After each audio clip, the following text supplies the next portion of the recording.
So when can we expect children to develop these skills? Well, the research tells us lots of things about when children develop these skills. So most children will develop a good understanding of these skills by 4 years. We're expecting them to have good understanding of rote imitation. They'll enjoy rhyme and alliteration.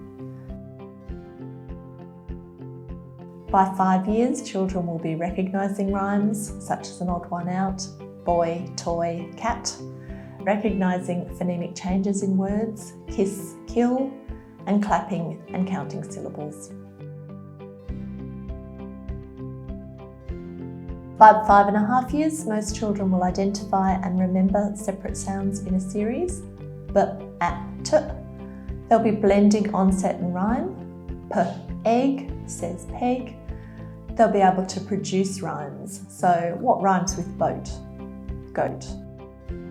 They'll be starting to match initial sounds such as cat and car, both start with the same sound, and they'll be able to isolate the initial sound, such as what sound does car start with. So what's the evidence for teaching phonemic awareness? Research shows us that teaching children to manipulate the sounds or the phonemes in language will help them learn to read. And this remains true under a variety of teaching conditions and with a variety of different learners across age ranges. Training is beneficial from beginning readers from about 4 years. The US National Reading Panel concluded that teaching phonemic awareness to children significantly improves their reading when compared to instruction without any attention to phonemic awareness. Specifically, the results of experimental studies led the panel to conclude that phonological awareness training led to an improvement in students' phonemic awareness, reading and spelling. The evidence suggests that teaching the less complex phonological awareness skills, such as rhyming, may facilitate more complex skills. And even though these less complex skills don't directly benefit reading, they're still important to teach.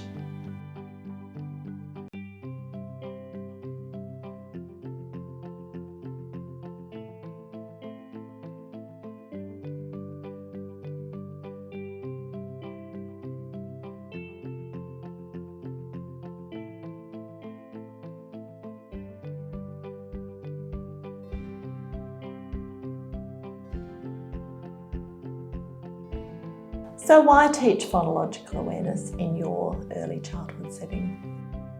Well, children attend early childhood education programs from birth. However, sounds good to me we're focusing on children between the age of 3 and 5 who attend programs in preschool, daycare settings or school before commencing formal literacy programs.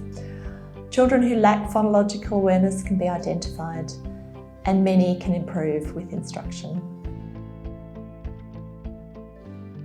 Phonological awareness training is beneficial for most children and it's critical for some children. So who benefits? Normally developing readers, children at risk for reading problems, children with a reading disability,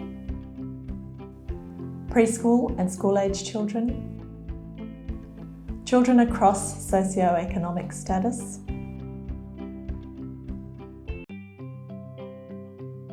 culturally and linguistically diverse children.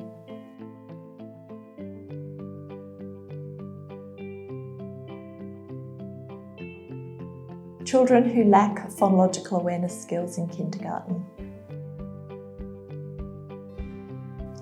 Children with a speech sound impairment. Children for whom the home environment is language and/or literacy poor. Culturally and linguistically diverse children, particularly from non-alphabetic languages. Okay, so you've just finished the unit on evidence and definitions, so let's just summarise what we've learnt so far. In this unit, we covered a load of definitions and evidence around phonological awareness and some of the terms we'll be using throughout the program.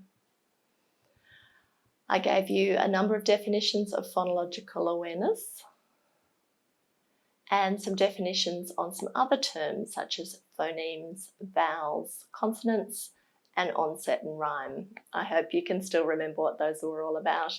But don't worry, you can watch the video again and there are worksheets and handouts that you can work through as well. It does take a little bit of time to embed this new knowledge. I gave you some evidence around the effectiveness of teaching phonological awareness, and that the studies show that children who have phonological awareness on school entry are more likely to go on to have success learning to read. And I gave you some time frames, ages and stages about when we can expect the children to develop these skills so that you're teaching the skills at the appropriate time. We also had a discussion about who benefits from teaching phonological awareness, and you'll remember I said that most children will benefit, and for some children it's critical, and we went through some of those vulnerable groups such as children with speech sound disorders, and talked about the importance of teaching phonological awareness for those children. Remember, it's all about levelling the playing field for them. So that's the end of that section. It was quite content heavy, so as I say, go back and watch the videos again and work through the handouts and activities, because it will really embed that new knowledge into your learning. And of course, support's available, as I said in the earlier module, for any technical problems accessing the portal. Email us at info@soundsgoodtome.com.au. For any content-specific questions you have, please feel free to email me on talk@soundsgoodtome.com.au, and I will see you soon.